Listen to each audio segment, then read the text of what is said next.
been working on some historical rough stuff, telling tales from around 1530. It's about 3:30.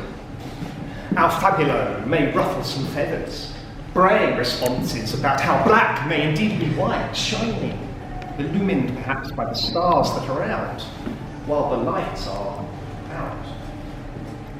We may, like some Italian, Spanish or French literates, on a Saturnalian feast of fools, indecently both humiliate the host and get the guests in some moment of shared lexical parentage. Or shall we instead take pity? Who's afraid now? No, these we make here are as troubadour tales, and neither borrower nor lender shall we be. For mercy then, running just as fast through this our standfast before standing fast rooted, fixing ourselves like some engraving to the page, held fast in this dwelling place as a platform for a pageant, dodging the dates, oranges and other fruits made for pleasure, to honour our task, trailing kind golden threads of beauty, to embroider some boy bishop's bounty, something egregious of a glorious kind perhaps. Shall we now, like Tyrrell, peer at some cleavings we found? First of that Anne, cleaved as consort queen, to become some kind of peer that's not that kind of peer.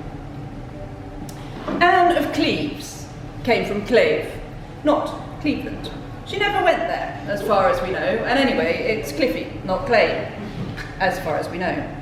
But as a middling type of queen, 4 of 6, perhaps Middlesbrough could have been her town. Too much? Too much. Back to Anne of Cleves, Sticky Anne, born in Dusseldorf.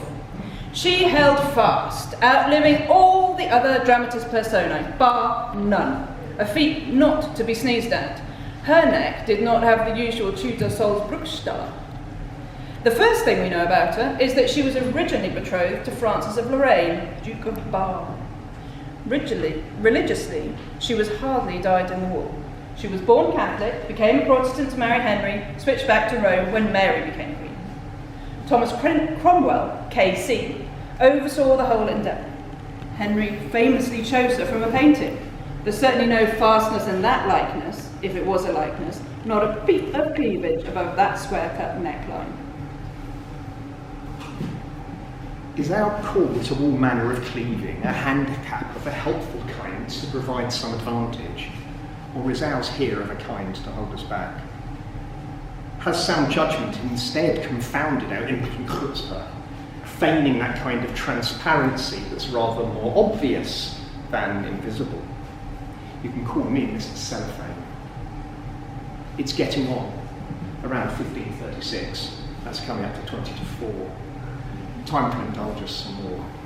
Henry fast went off her, or off the alliance with her brother, William, known as the Rich. Henry reckoned this stemmed from the moment that he, disguised as a ruffian, jumped her. This was a thing in Tudor England apparently, full sanctioned pouncing on potential brides. She fought him off, proving, so you would think, that she was not fast. But apparently Henry expected her to recognise her so far unseen, one true love, through any makeup. She must have known, of course, that once Henry decided that Anne Boleyn was fast, he had her head cleaved squarely off. Unfairly, to be sure. The green-eyed king either met her at the Chateau Vert pageant where she played Perseverance, or later at the White Castle in Greenwich. Both no matter and the great matter. She held fast until his divorce. Thankfully for Sticky Anne, this time Henry couldn't risk the sanctions of the Catholic powers. He married her and then went the way of annulment, citing non-consummation. It seems the Clevis pin wasn't quite right. But then her betrothal to Francis suddenly became a bar to this one. Whatever. Anne was clever enough to negotiate a settlement to the annulment that saw her live out her time as the king's beloved sister, and which included Hever Castle, cloven from the Billions. When the two became one, our Anne was cleaved, but the two never became one, so she was cleaved as if there'd been no cleaving. In both, the cleaved became the cleaver of the cleaved, and our namesake Anne's shared their naming sake's grace, if not its favour. One at least left without, while the other was left without.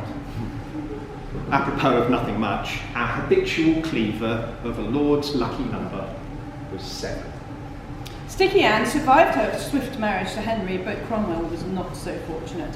His oversight, that the king didn't particularly fancy Anne, meant he paid the price. His head cleft off. Henry's feet of clay surface again here, not playing tennis, but regretting the beheading. Cromwell's not the type. Do we perhaps need now to go before we go? Need we now to dust off the glitter we dusted? For have we, or are we, finished?